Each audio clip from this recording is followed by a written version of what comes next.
Hi, എല്ലാവർക്കും നമസ്കാരം. ഞാൻ ഇന്ന് നിങ്ങൾക്ക് മുന്നിൽ ഷെയർ ചെയ്യാൻ ആഗ്രഹിക്കുന്നത് കുഞ്ഞുങ്ങളുടെ പ്രൈവറ്റ് പാർട്സിൻ്റെ ഇമ്പോർട്ടൻസിനെ പറ്റിയിട്ടാണ്. അപ്പോൾ നമ്മൾ കുഞ്ഞുമക്കളെ ഗ്രൂമിങ് ചെയ്യുന്ന പോലെ തന്നെ, അതായത് എന്നും കുളിപ്പിക്കുകയും ഒരുക്കുകയും ഒക്കെ ചെയ്യുന്ന പോലെ തന്നെ നമ്മൾ കുഞ്ഞുമക്കളുടെ പ്രൈവറ്റ് പാർട്സ് നല്ല രീതിയിൽ ക്ലീൻ ചെയ്ത് കൊടുക്കേണ്ടത് വളരെയധികം അത്യാവശ്യമാണ്. അത് ആൺകുട്ടിയായിരുന്നാലും പെൺകുട്ടിയായിരുന്നാലും ഒരുപോലെ തന്നെ നമ്മളത് ശ്രദ്ധിക്കണം. ആൺകുഞ്ഞുങ്ങളാണെന്നുണ്ടെങ്കിൽ പെനിസിൽ ഫോർ സ്കിൻ എല്ലാവർക്കും അറിയാമായിരിക്കുമല്ലോ, ആ ഫോർ സ്കിന്ന് ഒന്ന് താഴോട്ടാക്കി നമ്മൾ ക്ലീൻ ചെയ്ത് കൊടുക്കേണ്ടത് ആവശ്യമാണ്. ആദ്യം ജനിച്ചു കഴിഞ്ഞ് കുറച്ച് മാസങ്ങളൊന്നും വലിയ പ്രശ്നം ഉണ്ടാവുന്നില്ല, പക്ഷെ അതിനുശേഷം കുഞ്ഞുങ്ങളിലെ ഫോർ സ്കിന്ന് പെനിസിലെ ഫോർ സ്കിന്ന് താഴോട്ടാക്കി നന്നായിട്ട് ക്ലീൻ ചെയ്ത് കൊടുക്കുക.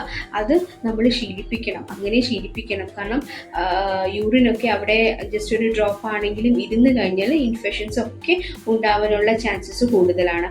അതുപോലെ തന്നെ പെൺകുഞ്ഞുങ്ങളാണെന്നുണ്ടെങ്കിൽ വൾവ അല്ലെങ്കിൽ വജൈന, ഇത് നമ്മൾ വൃത്തിയായിട്ട് ക്ലീൻ ചെയ്ത് കൊടുക്കണം.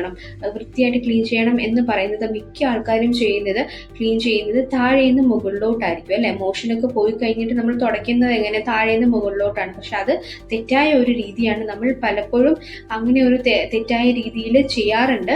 നമ്മൾ ചെയ്യേണ്ടത് മുകളിൽ നിന്ന് താഴോട്ടായിരിക്കണം അത് തുടച്ചു കൊടുക്കേണ്ടത്. കാരണം മോഷനൊക്കെ പോയി കഴിയുമ്പോൾ ആ അഴുക്ക് വീണ്ടും മുകളിലോട്ട് പറ്റും അല്ലെ, നമ്മൾ താഴേന്ന് മുകളിലോട്ട് തുടയ്ക്കുന്ന സമയത്ത്.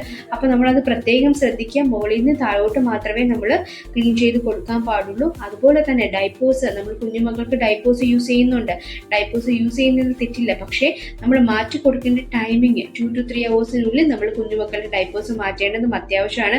കഴിവതും നിങ്ങൾക്ക് പറ്റുവാണെന്നുണ്ടെങ്കിൽ കോട്ടൺ തുണിയൊക്കെ യൂസ് ചെയ്യുന്നതായിരിക്കും ഏറ്റവും നല്ലത്. ഇപ്പോൾ മഴ സമയമൊക്കെ ആണെങ്കിൽ തുണികൾ ഉണങ്ങാൻ പാടായിരിക്കും. സോ അതുകൊണ്ടാണ് ഞാൻ ഡൈപ്പർ വേണ്ട എന്നുള്ളൊരു ഓപ്ഷൻ പറയാത്തത്. നിങ്ങൾ വെച്ചു കൊടുക്കുന്നുണ്ടെങ്കിൽ ഈ ഒരു ടൈമിങ്ങും കാര്യങ്ങളും പ്രത്യേകം ശ്രദ്ധിക്കുക. അപ്പോൾ വളരെ ചെറിയ ഒരു ടോപ്പിക്കാണ് ഇന്ന് ഞാൻ പറഞ്ഞത്, പക്ഷേ ഈ ചെറിയ ടോപ്പിക്കിലും വലിയ വലിയ കാര്യങ്ങളാണ് ഉള്ളത്. സോ അത് എല്ലാ പാരൻസും മനസ്സിലാക്കുക. എന്തെങ്കിലും സംശയം ഉണ്ടെങ്കിൽ, ഇതിനെ പറ്റിയിട്ട് എന്തെങ്കിലും ഡൗട്ട് ഉണ്ടെന്നുണ്ടെങ്കിൽ നിങ്ങൾക്ക് കമൻറ്റ് ബോക്സിൽ ചോദിക്കാവുന്നതാണ്.